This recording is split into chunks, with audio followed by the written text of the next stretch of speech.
We're live. Hey everyone, this is Steven from MarTech Wiz. Wanted to just welcome everyone to the MarTech Wiz webinar today with John Morabito of Flying Point Digital, and whose parent company is Women's Marketing. So we're going to get started shortly. If everyone can just hear us and see us, if you just give us a quick hi or yes in the chat to let us know the technical side of things is working okay. Let's go ahead and get started. So again, my name is Steven Stanzak of MarTech Wiz, and we're putting on these MarTech Wiz webinar series every few weeks. So today, so pleased to have John Morabito from Flying Point Digital. So John is the director of CEO from Flying Point, and he's an emerging leader in the voice search field. So great, putting out some great content. Very happy to have him on the webinar and really to learn a ton from John's experience and his knowledge and his background on this. So I'm going to pass it off to John in a second, but just a few housekeeping items. So we are going to record the webinar. So the webinar and the slides will be sent out probably within the next day or so.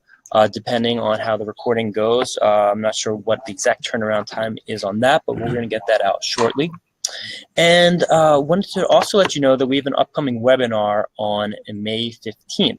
So this is going to be with Connie Quash of Condaddy, and this is an up-and-coming data science marketing company. So this is going to be a really cool webinar. I'll also put that link because it's kind of long in the chat right after I stop sharing my screen. But basically, they are an up-and-coming startup that with a great track record from their founders, a lot of successful companies in their past, Connie and the other founders.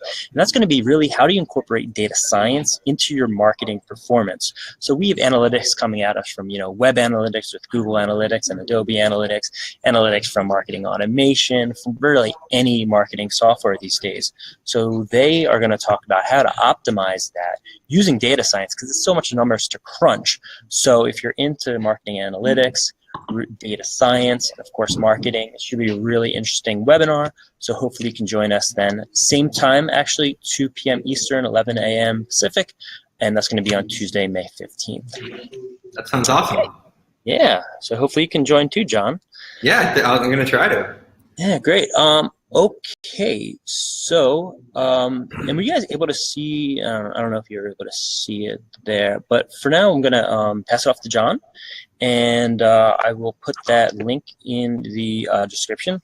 But John, you can take it away and share your screen and go ahead and get started. Awesome. All right, let's get going. So can you hear me all right and see the screen okay? Yes. All right, great. Okay, so my name is John Morabito. I am the Director of SEO at Women's Marketing Flying Point Digital. I've been in SEO for about 8 years now, driving success for clients like Everlane, Hanes Celestial, Drybar, Jane Iredale, and a number of other brands that kind of operate in the retail, beauty, health, CPG space. In 2017, our team was nominated for Best Search Team or Best SEO Team by the Drum Search Awards. And Women's Marketing Flying Point Digital is a leading media services and agency for high growth businesses. We have sparked growth for hundreds of ambitious independent brands in retail, beauty, health, and CPG. Yeah, so that's my background. So why are we here today? Basically, why marketers should care about voice search. So Google has announced that 20% of mobile searches are made using voice search.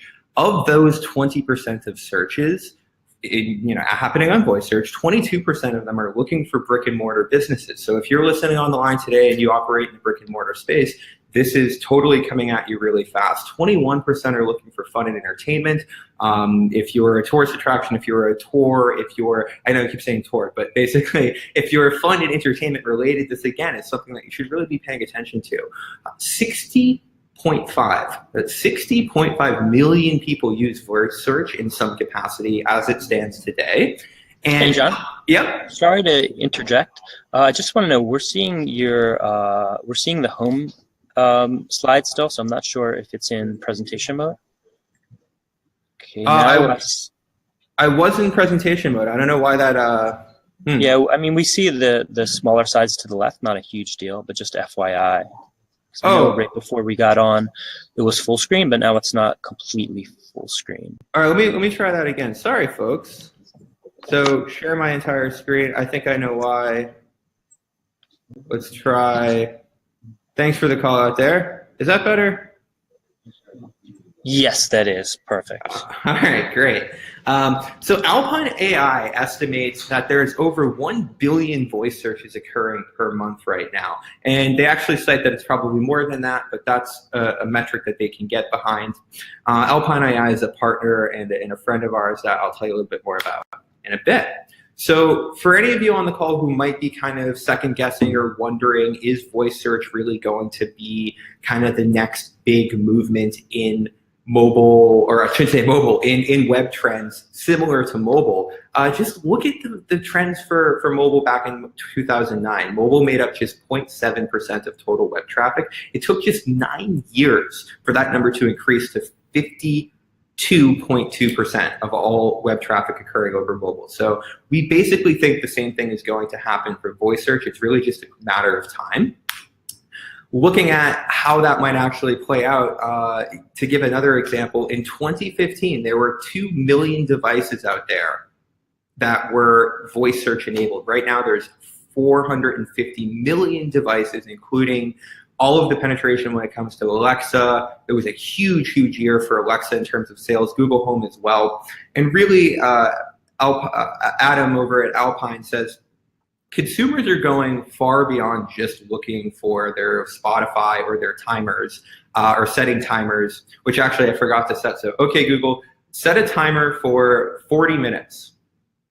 All right, 40 minutes, starting now. Okay, good. But they're asking questions like, what's the best watch for scuba diving? Where can I buy Estee Lauder foundation? And if you're a brand and you're not there to get into those conversations, you're definitely missing out. So what is Position V? Today's presentation is optimizing for Position V. So Position V is the featured voice search result that is read aloud either by Alexa, Google, or any other voice assistant. So how do we optimize for Position V? So Position V rankings, or optimizing against them, for me looks a lot like this poorly drawn ancient Greek temple. At the foundation, you have traditional SERP rankings, which Google will pull in when they fail to find something that's more dynamic or not as rich as what they might find in any one of these other pillars that we're going to talk about. Then you've got, of course, featured snippets, which we've all heard about, or many of us have probably heard about, and we'll talk about what those are for those of you who haven't. Local 3-pack rankings, which of course are the local map results, which we're all familiar with when we're looking for local brick and mortar businesses or things to do around us. And then structured data. Structured data right now in terms of voice search is really focused around SERP enhancement features, but as we move into a little bit more of a AI type understanding of our content, Google's really looking for that structured data in a whole lot of other places that maybe aren't represented within the Google documentation. And then really the last pillar that I want to talk to everyone about today is creating a voice search action and or skill. Creating one of these can be your sort of ticket into a lot of blue ocean opportunity that we're going to talk about a little bit later. So before we get into that, we're going to start talking about some more tactical elements or aspects of optimizing for voice search. But before we do that, I wanted to ask, so we could get a sense for where people are at on the call. The first poll here would be, in what capacity do you work in SEO? So are you someone who is a marketing manager? Are you, I believe we've got a few different questions there in the poll. So Stephen, why don't we launch that poll now if possible?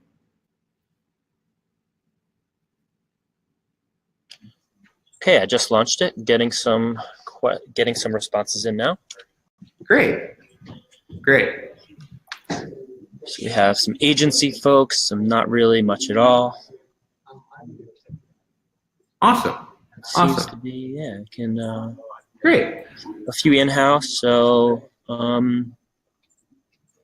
okay, we're getting in a lot more spots, so we can give it a minute or so, but so far it's we got 45% agency, 9% freelancer, 17% in-house, and about 20% not really much at all. Okay, awesome, great. So one more poll. I think we meant to do this a little bit earlier, but we'll shoot this out now. Is anyone actively presently doing anything to optimize against voice search today?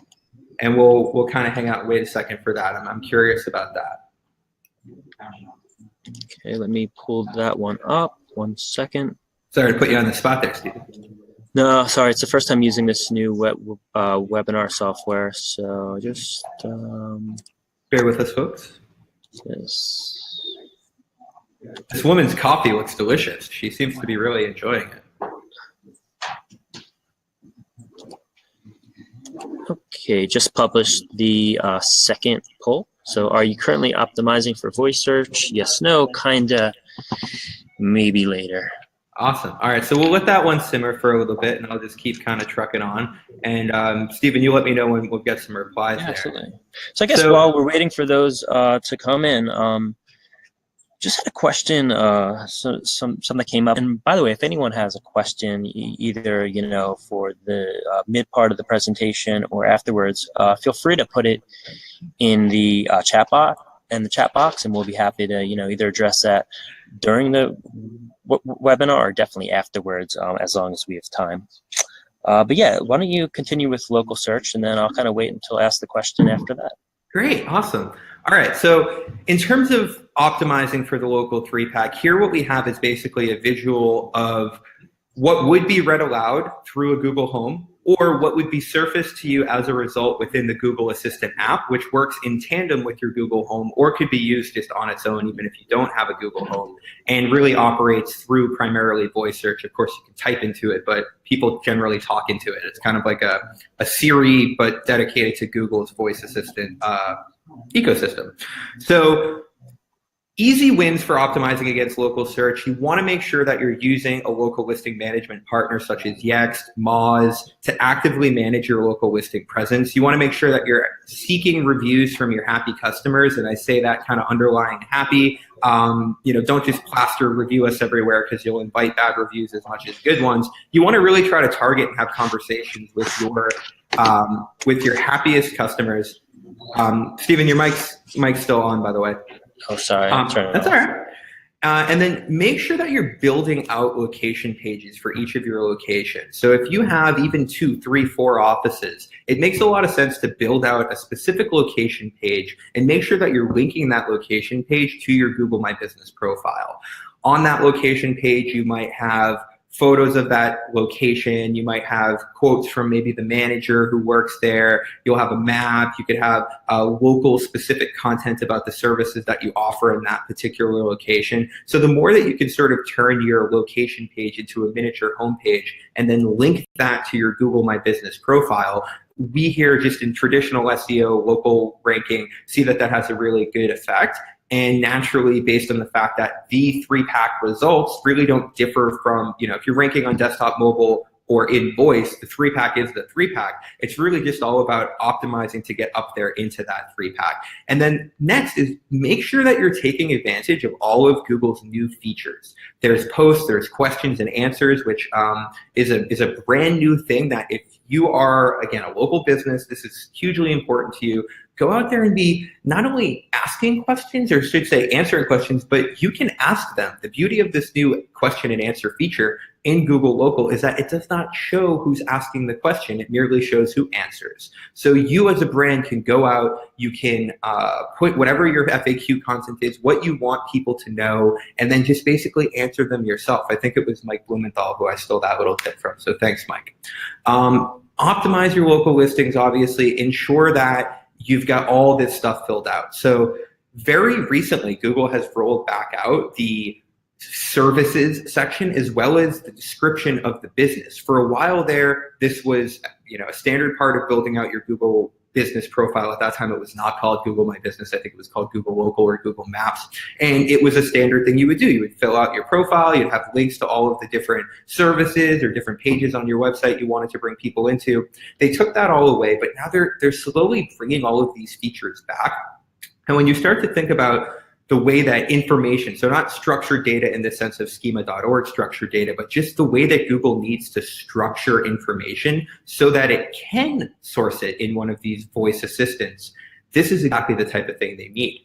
And so if you're not filling this stuff out, you're missing out on opportunity for Google to better understand your service offerings, your content, and then maybe in the not too distant future, start to have back and forth conversations with users who ask Google Home questions about your business. Like, is there a massage parlor near me? What services do they offer? How much is it? What's the description of the business? Do they offer hot stone or do they offer Swedish? And basically by filling out this information, you can help Google to understand it. And then, as I said, it's not something that they're surfacing right now in the Google Home, and you can't really have these in-depth conversations.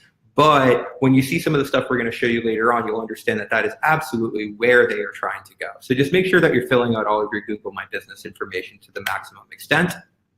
And now we're going to move on to featured snippets.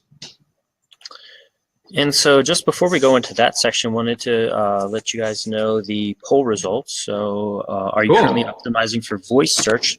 23% said yes. So that's a good amount of people that are really on the ball. 38% no, not at all. Then we got 31% kinda and 8 at maybe. So it seems like a lot of people dipping their toes, but really not at the point where they're at a sophisticated level. Good, good, good. Well, that's good. So we'll hopefully have some stuff for you guys to work on and think about. Nice. So moving into featured snippets here. Featured snippets, as you may or may not know, are a relatively new type of result from which Google basically displays the answer directly in the search results. There's a number of different types of these. Sometimes it's just a map, or it might be just the age of someone, but more often than not, it's a how-to, it's a bullet list, it's a series of facts or something to that effect. And so these quick answers from a standard traditional SEO optimization standpoint can kind of be either seen as a blessing or a curse, in that you're providing the answer directly in the search result. But when we start to think about, and so to finish that thought, if you're providing the answer directly in the search result, Google is basically coming and taking your content, providing the answer. Users don't need to click through to you, and as such, you might not get as much traffic. And so people kind of like them and then kind of maybe don't like them. At times, these can get a higher click-through rate than traditional rankings too. So there's two sides to every coin. But the fact of the matter is, when it comes to voice search, this is the results, right? Like the sort of Star Trek computer that Google is imagining in the future, where you ask it something and it just spits back out the answer. It essentially needs to parse that information off your page and structure it in one of these types of answers to provide that experience. It can't say, I've got 10 pages where that answer is found, and do you want me to pull up one of them? I mean, it could, but it's not as smooth as what they're looking for. So they're really looking to add more of these into the search results. And in fact, if we look at the growth of these over the last 3 years, featured snippets have seen an approximately 60% increase year over year.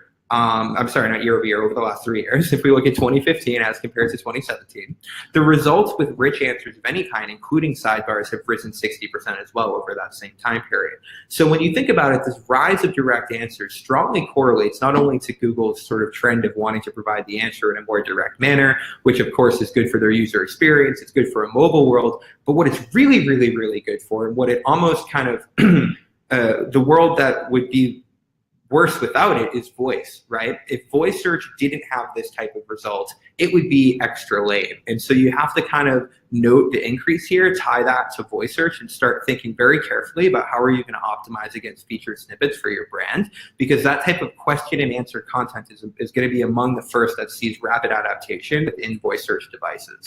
So how do you do that? What I'm going to share for you today is literally a stripped down version of how we go about doing a featured snippet audit for our clients here at Women's Marketing Flying Point Digital. Excuse me. We of course go a lot deeper, but this gives you a general sense of how deep we go, or I should say how to do one of these for yourself. It's not really a general sense of how deep we go, but in essence, you're going to want to start by trying to collect around 1,000 questions, answers, things that relate to your industry. You can do that by either using Answer the Public, or you can use any other Google Suggest API tool, Uber Suggest, whoever basically can source Google Suggest keywords, you can use that. Answer the Public is neat because it gives you a really cool graphic, this kind of guy with the magnifying glass and all of the sort of wheel of questions, who, what, when, where, and it structures things in a really easily parsable way where you can pull down that list of of related questions. You can sort by question, verses, comparisons, prepositions, and then really start to build out a list of robust question and answer content that is probably going to lead to one of these featured snippet results. Now, we don't know for sure at that point if it is a featured snippet, so we need to basically get rid of the cruft where there isn't a featured snippet opportunity. So I would then take that list, head over to Ahrefs, either Ahrefs, Moz, or really any other keyword tool that gives you insight into what the SERP features are for a given query, and then run that. And we actually got a question about that. Is SEMrush a good tool that you can use for the flow? You know what? I'm not actually sure if does SEMrush tell you whether or not there's a featured snippet there? Because if so, but from what I understand, I think it does, but I'm not 100% sure. And I think SERPstat does too, if people are using that. Yeah, stat definitely does. The thing about this is that what I'm using here for Ahrefs and Moz is actually the keyword research tools. So you're creating a list. I guarantee you could develop a process like this in SEMrush where you're using the SERP features through their overall domain overview, just pop in a bunch of competitors, see what they're ranking for, and grab those. Totally viable. I don't, correct me if I'm wrong, but I don't think there's any way to take a list of keywords that you've sourced from elsewhere and then upload them into SEMrush and get SEMrush data.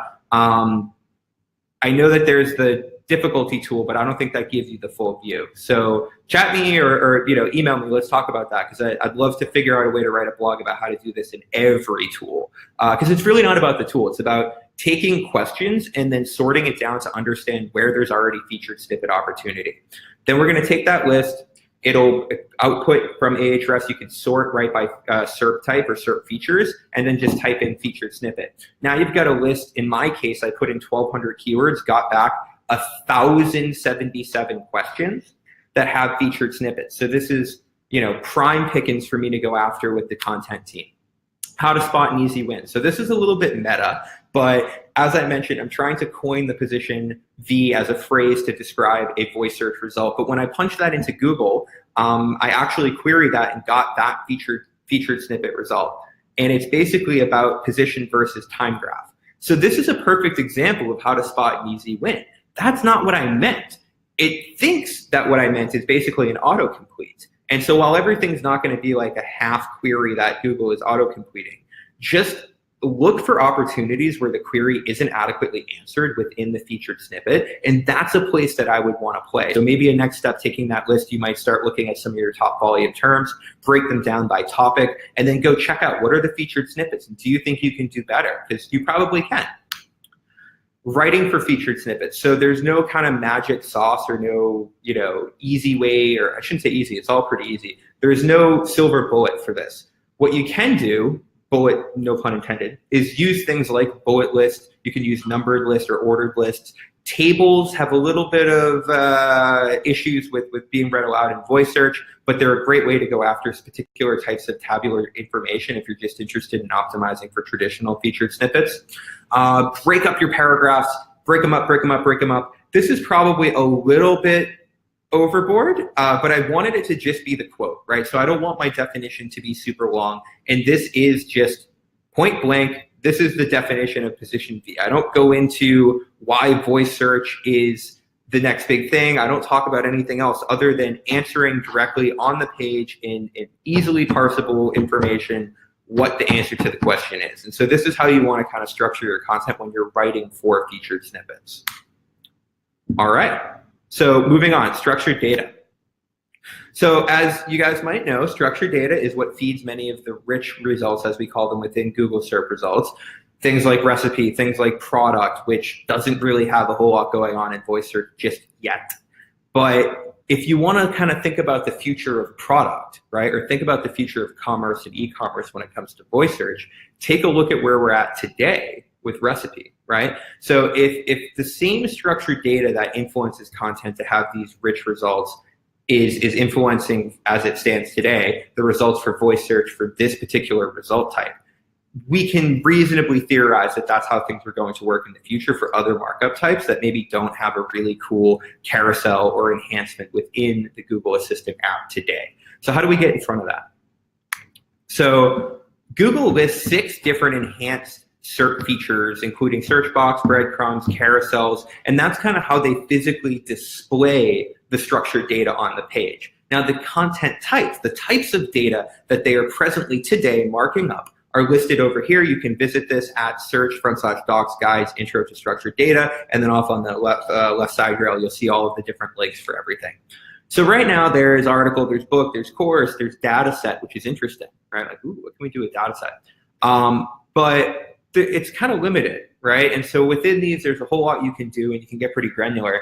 But this, as compared to what's going on schema.org, is night and day. So it's very limited over here. But first, before you move on to the more advanced stuff, make sure that you're using everything here. If you have something related to news and fact checking, if you have job listings on your website, and we're going to talk about that in a minute where that might be interesting. If you've got even if you've got like 2 openings and you have a page on your website that lists your jobs, why not, right? Why not mark up that content so that others can find it and that Google can find it and start surfacing it in their enhanced features? So speaking of jobs, look at what just happened. In the last year, Google released a SERP feature, much like it has for flights and hotels, but this one is for jobs. And so jobs can be sorted, they can be clicked, they can be read, and they can almost, up to the minute of applying, be interacted with in full within Google search results. It's all happening on Google. No one's going to your website. Right? It's scary, but not really when you think about it, right? So you can look at these things kind of your friend, or they can be indicative of an alarming trend that Google's taking all of our stuff, or you can kind of evolve to meet the landscape. So you basically have an option. You can mark up your content, you can join in the party, or you can be like this guy, right? And you can complain about it. So to me, the path is pretty clear. It's time to start thinking about structured data in a much more in-depth way beyond just what benefit can I get out of it today. Oh, there's no star ratings for that. Oh, there's no immediate benefit in the featured search results for that. Why do it? And honest to God, that was my take on it too for a long time. I didn't care too much about marking up stuff that didn't have an immediate impact or benefit in terms of my SERP enhancements. You got to kind of get off that train. This year at PubCon, Gary Elliott stated that this year Google shifted to showing the job results directly in search results because they had enough widespread usage of that job listing structured data to pull it off, right? If they weren't being fed this data, there's no way that they would just turn this on without, half of the internet missing from all these job listing sites. So the stuff that Google does, the enhancements that Google provide, have a direct correlation to the usage statistics found on schema.org. Now, I'm sure Google is using their own crawlers, and maybe the schema.org statistics are fed by Google. I'm not quite sure. I wish someone could tell me. But in essence, like, the numbers on the usage here are totally public. So go to schema.org. Stay up on the latest releases. Make sure that if there's a releases page that lists new additions, and there's also new vocabularies that aren't quite introduced into the fold of the traditional or the standard vocabulary. So use all that fringe stuff. Use all the stuff that applies to your business today, even if it doesn't immediately have a SERP enhancement, because it's going to help Google understand your web page. It's going to help them understand your content. And you never know when you're going to strike gold. Well, strike something. Like the folks in jobs who basically, imagine being a jobs publisher and not having the structured data today, right? You guys are scrambling. Dev is doing late night hours to try to get that markup on the site so that you can now show in this featured result. So don't be like the people who either complain about jobs or who got left in the dust for jobs. Start marking your stuff up and get out ahead of this, and then get out ahead of voice search in doing so. So here's some resources I put together for you guys. I don't know why they don't publicize this more. I've not seen many people talk about it. /webmasters, /markup helper. You might remember a while ago, Google released the data highlighter. It's basically their internal version of structured data where you can go into Search Console, you can highlight bits of content and tell them, this is my address, this is a photo, this is a product, this is a product price. Okay, cool. But that's just Google's data. The markup helper allows you to do the same thing. So you don't need to know JSON, you don't need to know microdata or even HTML. You can just go into your web page and highlight various elements and say, this is the address, this is the phone number, and then it will output a JSON file for you to implement. You can use your developer, or if you know how to put stuff in the head of your website, virtually anyone who can do that can pull this off. So no excuses. Go out there, go to Google, mark up your content. They list all of the different types of markup on here. So you just tell it what type of content you have, and it will step you through marking up all of your stuff. Then head over to the structured data testing tool, make sure it's valid, put it on your site, and you're good to go. Also, technicalseo.com, a great resource, has a markup generator there too, but you kind of have to manually enter the data instead of highlighting it on your website. So, all right, we've cruised through, we've left a good amount of time. This is where I kind of want to slow it down. I feel like some of the stuff we've talked about thus far has probably been something that you've come across in your explorations or your research about voice search. This, for me, was kind of the turning moment where I decided that this was something I really wanted to get interested in, or I was really interested in, I should say, and wanted to spend some more time with. So what are actions and skills? Actions and skills are basically voice search apps, if you will, designed specifically with voice search assistance in mind. And that's kind of a key here, because it's really all about being designed for the landscape in mind. Kind of like the discussion or the movement toward movable first, right? We need to start thinking about experiences that enrich customer conversations, but through voice. And so these actions or apps or skills, whatever you want to call them, they enable these voice assistants to do and know things that they ordinarily wouldn't, and basically kind of function like a conversation. They're almost like chatbots. And I gotta say, we're gonna call them actions. What they really are is you're essentially building a conversation. And so if you've heard people talking about chatbots are the future, I mean, me and Steven were talking yesterday about this, and we both kind of agreed. When we first heard chatbots, it was like, ew, like gag me, right? Like everything I do as an inbound marketer is about genuinely connecting, fostering a conversation and a relationship with people, and like getting into the conversation. It's not about like a robot conversation. However, these chatbots are not necessarily there to replace a human conversation. And in fact, people want these types of conversations more and more, and they don't really view it as talking to a robot like you're on a phone tree. As Steven gave a great example there, and you have to be like, one, or like, you know, say this department, right? They're more organic than that, and they provide a richer experience, and they can take you all the way through a purchase. They can take you all the way through a booking if you're like a tour company. They can take you all the way through a recommendation of the right product for you. And so it can create a very personalized experience, which the idea of a chatbot doesn't really kind of do it justice. So creating these actions or skills, Google, Amazon, Bing, they want you guys to be creating this stuff. Think about the app ecosystem, or think about the app store in 2009, for example, right? If there even was one, I think maybe iPhone came out 2009 or 2010. But it was probably fairly sparse, and maybe if it wasn't sparse, it definitely wasn't what it is today. So anyone who's kind of like, voice search is lame, I've tried to ask it things and it never knows the answer. Well, part of the reason, and what kind of was the agnoresis moment for me, was the fact that that's not the technology's fault. That's our fault as marketers for not putting out unique experiences, actions, skills, and getting out there and developing for this. Like, the Google Home isn't going to be able to parse your website and feed back specific answers. In some regards, it can. Arguably, that's exactly what it's doing. But I think really more what I'm talking about is the fact that you need to design the conversation.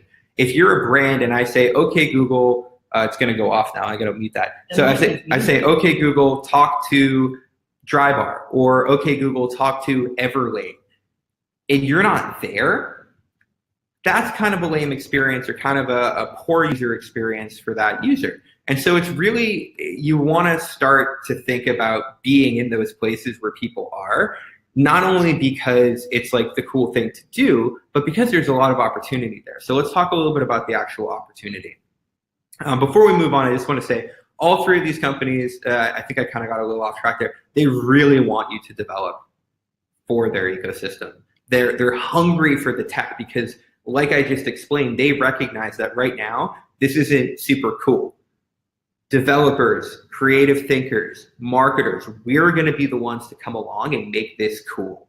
And so here, how do we do that? Well, they have lots of resources. They have lots of documentation. There's a number of different tools, programs, softwares. You can build these things for free and put it out there and get users without paying a dime. You just have to spend the time to go out and do it. So opportunity in the landscape. So there's some brands that have gone out there and done this. So Netflix, for example, Netflix has a ridiculous amount of data. If you think about the emails you get, think about the homepage of Netflix when you go to Netflix. I should say when you log into Netflix. Everything is deeply, deeply personalized based on your likes, your recent watching habits. There might even be some personalization going on things that they don't quite tell us about. So why in the world is the thing that Netflix, who by the way takes like $11 of my money every month, so I don't know why you can't afford to build one of these things. This is their experience. You say, okay, Google, talk to what's new on Netflix. So first off, lame name, right? They could have done better. They could have just selected talk to Netflix. I don't see why they couldn't have done that. And then it just gives you the latest 4 releases, right? Like just, of hundreds of thousands of pieces of media, you might be interested in this latest 4 set of things, right? And so like they could instead say something like, well, what kind of stuff are you into? Or what's the email that you use to log in? And then they could take that back to their API, tap their API, start pulling information about who you are, what your interests are, and say, you've been watching a lot of documentaries lately. Would you like to hear the 4 latest documentaries I've had? These are the types of enriched conversations we as marketers need to start thinking about having on these voice search assistants and voice search experiences.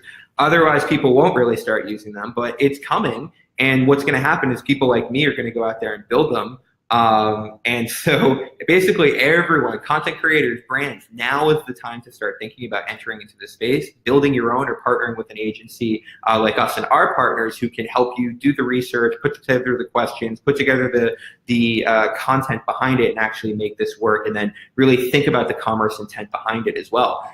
So thinking about the Explore section of some of these websites, if you go to the Explore section of the Google Assistant and type some of your favorite things, type makeup, type men's clothing, there's virtually nothing there. So I'm going to show you an example. That's I'm not ignoring you guys. I'm looking at my phone to open it up to show an example. But you can type pretty much anything that you're interested in, and you'll see that there's almost a barren landscape of not that much cool stuff. So as sort of a pet project, I said to myself, I feel like I can build one of these. I want to go on the webinar and tell people it's easier than you think. And so I built something out, and this is for a friend of mine. If you guys won't be able to see it because this is still the demo version. I haven't submitted it yet.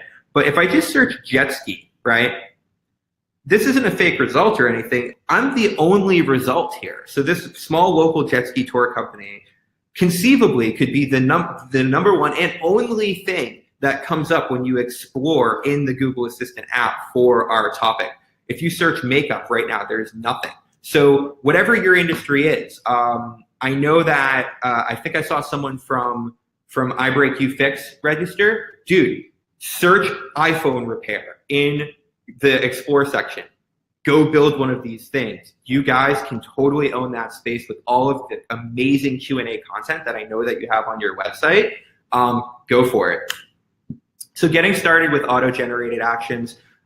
This one is really more for publishers of podcasts, people who publish recipes, people who are news publishers, or if you specifically have audio news, there's some other stuff you can do there. But one of the exciting things is Google, if you're a big enough site with the right type of content, is actually going to come along and build one of these actions for you so that you could say something like, okay, Google, talk to CNN, and CNN's top stories would be read aloud.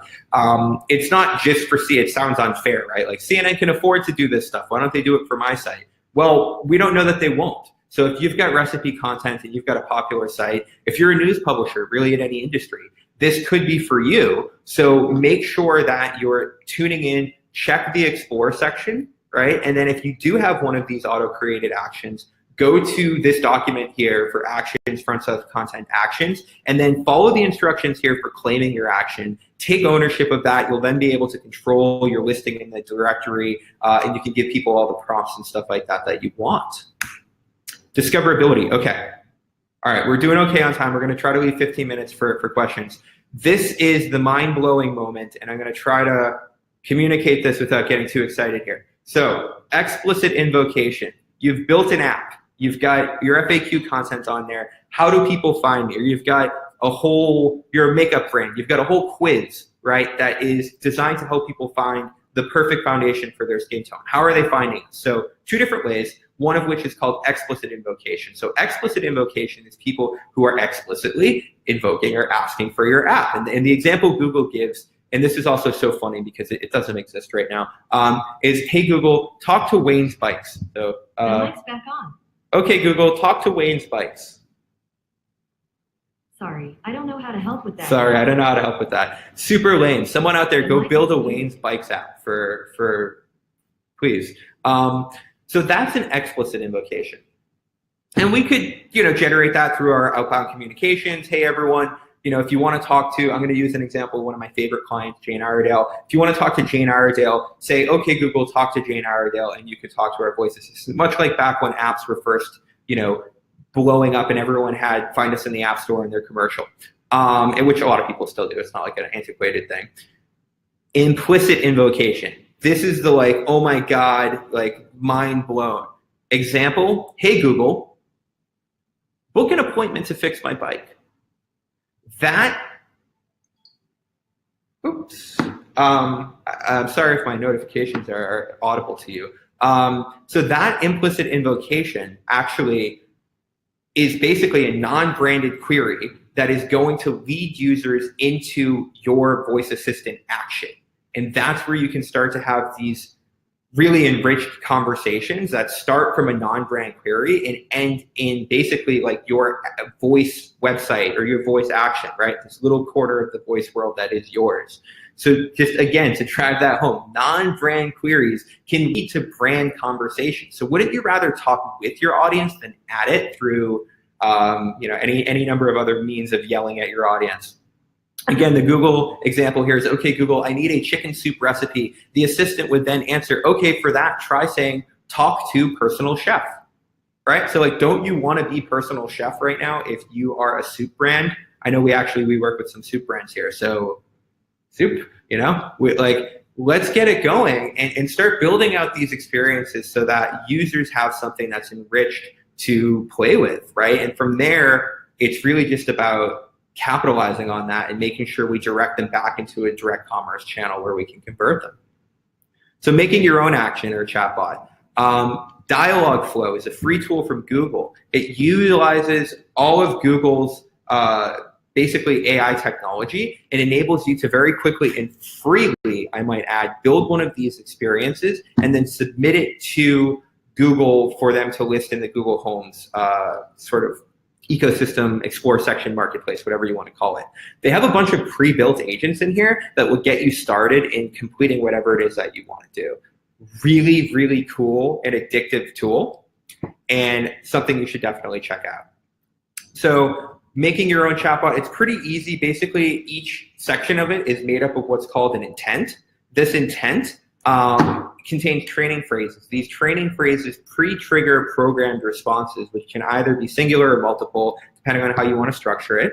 And then these answers can be basically pulled into the experience through this person or a person asking one of these training phrases. So I might say something like, what are the stops for the tour in this action that I'm building? And then the response would give a plain text list of all of the stops where the tour stops. So if building one of these yourself doesn't have you already excited, Flying Point Digital Women's Marketing has sort of partnered with this company called Alpine AI.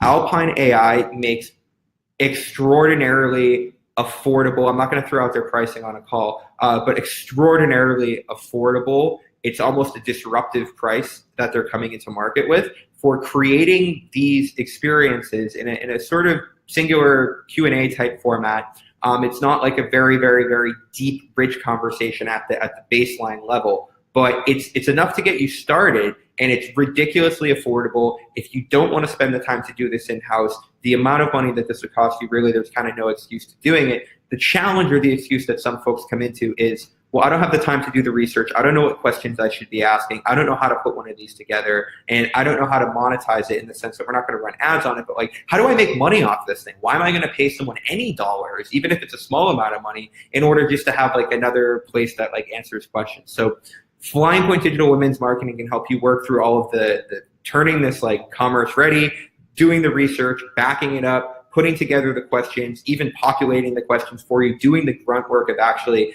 building this thing out in partnership with Alpan AI to get you going and get you ready for this emerging trend of voice search. So getting in touch. My email is there. If you email me, I will send you a downloadable version of my voice search optimization checklist, which is a lot of the stuff we talked about today, but just sort of structures it in the way that I structure my technical auditing, so that you have your observations, your recommendations, the status, and then priority. I always recommend doing a priority. It helps your devs, it helps you. So just use this sheet, email me. I'm happy to send it to you. Please say hi, let me know what you thought of today's discussion. You can find us at Women's Marketing, flyingpointdigital.com. And I also, as I said, I want to give a special thanks to Alpine AI. Adam over there, Adam Marchik, really kind of got me excited about voice search. If you're looking to create one of these and feel like you don't need the research SEO component, or you're not interested in more of a traditional SEO engagement to touch on these other pillars, reach right out to them. If you think that you need some help with SEO and you want some help with these these pillars of voice search, reach out to us, let me know, and we can work out something together. So I think we'll open it up to questions now. Great, John. Thanks so much. That was fascinating. It's amazing how much opportunity that there is available. And it's also great to know that I think you made it a lot less intimidating for people that to get started, whether using Dialogflow or Google Explorer, that it's something that's really accessible. So can't wait to start trying some things out. So if anyone has any questions, feel free to put them in the chat. And then while we're waiting for some questions to come in, we're also going to do just one last poll to see what your kind of thoughts are after hearing about the how voice search works and how to get started. Do you think voice will actually ever overtake desktop? Yes, no, or yeah, but really 10 years down the line. And John, I have a quick question on kind of this question. Do you know what the stats are right now? Are those available in terms of, I mean, it's got to be a very low percentage, but what percentage of search inquiries are voice versus more traditional searches? So based on that Google stat, if you back out, I don't have the stat in front of me, but essentially around half of web traffic right now is on mobile, and about 20% of that half is voice search. So it's still, when you break it down, it still makes up a fairly small portion of overall web traffic. However, so did the 0.7 that mobile made up in 2009, right? Like, so yes, it's if you break down through all sites of tablet and desktop, but I still think it's, there are voice searches occurring on desktop. People do use it on desktop, but it's primarily a mobile thing. So that 20% of mobile searches, I think, is really representative of largely where voice search is happening. Outside of that, though, of course, there's all the searches that are happening on the devices. So in terms of the percentage of overall web traffic, I actually don't have that in front of me. That'd be a good stat to have during this webinar, right? I should have maybe had that. Yeah, I mean, I don't even know if it's available right now, but obviously it's small and going to grow. And if we go back to our poll results, 50% of people think yes, voice will eventually overtake desktop. Wow, that's awesome. Yeah, you really got people excited about this. So good job. I'm sure they were influenced by the great presentation. 38% say no, and then 13% say yes, but after at least 10 years. Cool, awesome. So, well, you guys were in the right place. Yeah, and again, if there's, I have a few questions on my own and some, but I mean, one question we have from Donahue is, and I'll just kind of just kind of go through the question. So I work for U-Haul International. Everything we do needs to be measured. How can we measure it? I know we can track our web traffic broken down by mobile versus desktop. How will we be able to measure the actual traffic that comes to our site through voice? Wow, Donna, great question. Okay, so the first thing I would say is using a tracking tool like Stat or like Ahrefs. I mean, really anything that shows you whether or not you're ranking for a local free pack, a featured snippet result. Outside of that, you can also look at your structured data in Google Search Console to see, do I have pages that have structured data results? Those may or may not appear within voice search, depending on what type of structured data. I mean, I'm trying to think about your website and the type of stuff that you guys have. That's probably not a place for you to look. I would focus mostly on the featured snippet stuff. So within all of the, how to move, how to get ready to move, there's a lot of how-to content that I think you guys are probably focusing on. So just tracking those featured snippets would be a way that you could, from an authoritative standpoint, report back and say, these are places where we not only hold a dominant share of visibility on the traditional SERP result page, but we also hold the voice search results. So if someone asks a Google Home any one of these keywords where we've got the featured snippet, we are the only answer. And it's saying, this is how to properly close a box with tape from uhaul.com. So I think I would focus around the featured snippets. The other thing I would say is I understand totally organizationally, everything needs to be tracked. And I don't mean to be contrary here, but the only thing I might say to that is, let's think back to before GA came along, like even before Urchin came along. We wouldn't say I'm not going to do the whole SEO thing because I'm not sure if I can measure it. So I don't mean to be contrary, I understand your position, but I would almost kind of even try to delicately tell that to whoever was kind of asking me about this, well, we can't really do much to invest in optimizing against this thing because we can't measure it. That's almost kind of like saying, well, we don't really know if people are actually using their mobile phones, so let's not bother with it. But more practically, I would focus on checking those featured snippet rankings and local free packs for your depots or your local depots. And John, another question, kind of just to follow up on that one. From an on-page standpoint, is there anything that we should be doing with our content to rank better in voice search aside from going after featured snippets? Yeah, definitely. I think just the more you write in a conversational way, the better. Similarly, so even if you're not doing it in order to go after featured snippets per se, but think about readability. Even the Yoast readability score can kind of help you along the way there, in that if your sentences are just kind of chunky, or they're too long, or too many, or too much of it is in passive voice, that can be hard for readers, and as such, it's definitely going to be hard for a voice search to, or a voice device to read that back out. So I don't remember who said this. It was someone on, I think, a Dan Shore podcast, but they said, give it the BS test. If you can't read your content out loud and have it sound natural, then you're probably not going to find yourself being read aloud by a voice assistant. So just natural language and natural phrasing of your content is one of the sort of more straightforward things that you can do. Great. Okay, we have a question from Vlada. If you use Google Voice to search for something, is your search history trackable, or is it pretty much like searching incognito? Oh, it's a great question. Thanks, Vlada. I don't know. Thank you for throwing me the curveball there. You know what? It's similar to Donna's question in that Google hasn't really surfaced what specifically is a voice search yet. I know that there's been a lot of talk, even going back to PubCon November. People were asking about that, hoping that it was going to be part of the new Google Search Console. It is not. I will say that when it comes to, so here's an example of how you can start to think about it. It's tracked in the sense that if it's an AMP result, it would be reported there. And the other thing too is data that does get tracked that you might want to know about, Vlada, is once you enter one of these voice assistant actions, the stuff that you say and where the app fails, where it doesn't have an answer, is stored in Dialogflow so that we as the developers can go in and train our assistant to get better. So Yeah, no in terms of general usage. Yes, in terms of once you get into the assistant, there's a lot of data that Dialogflow or the other tools, depending on who you're partnering with, and Alpine AI has a lot of data that they use in order to enrich the experience. So kind of a yes and no.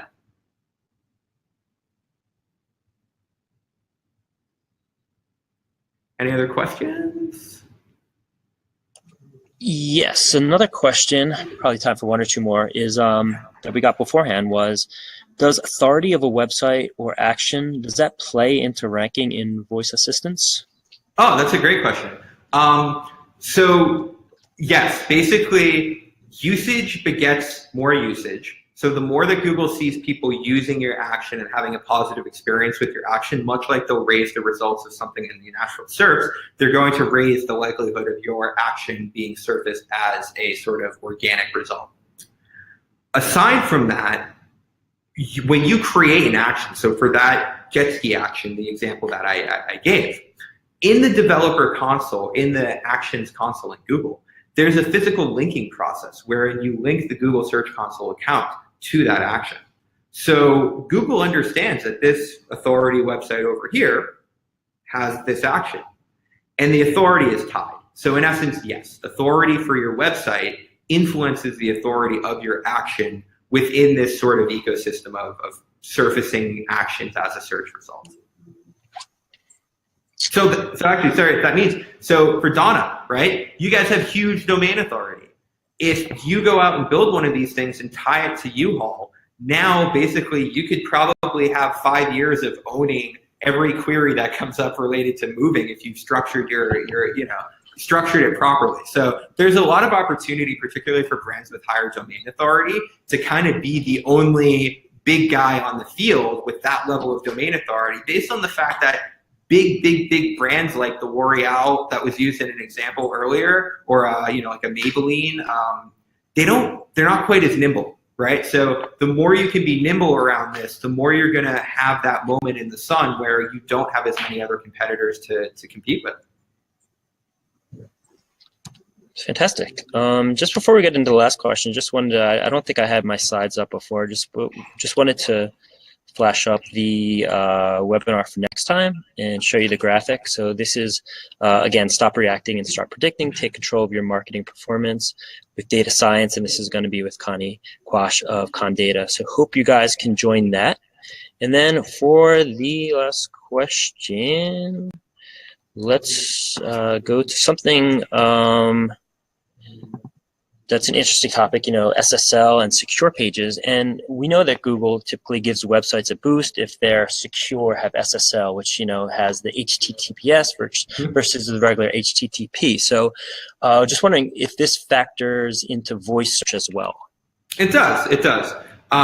So yeah, much like the natural search results, Google wants to make sure that it's secure. And so having HTTPS for the website that, as I mentioned, you can link through your Google Search Console account will in fact have a result or have an impact on the ability of the action to come up, but also through your website. So if your website is HTTPS, your likelihood to come up in a local 3-pack, your likelihood to come up as a featured snippet result, and really basically any of that stuff becomes more likely. Security is good. Hey, well, first of all, I want to thank everyone for joining the webinar today. Really good turnout. And John, I want to thank you. Tremendous job. This is great information, a topic that I really want to learn a lot more. And this is a great, really introduction. I feel like I have a much better sense of how to get started and really the opportunity that's out there. Really inspiring. And I'm sure you inspired a lot of others who joined us to kind of get started and to learn a lot more about this. So thanks everyone for joining. Thanks, John. Thank you. We will send everyone the slides and the recording afterwards. So if you weren't able to, join the whole webinar, I had to jump off a little early, we'll be sending that out so you get that as well. So thanks everyone and have a great rest of your day. Thank you. Bye.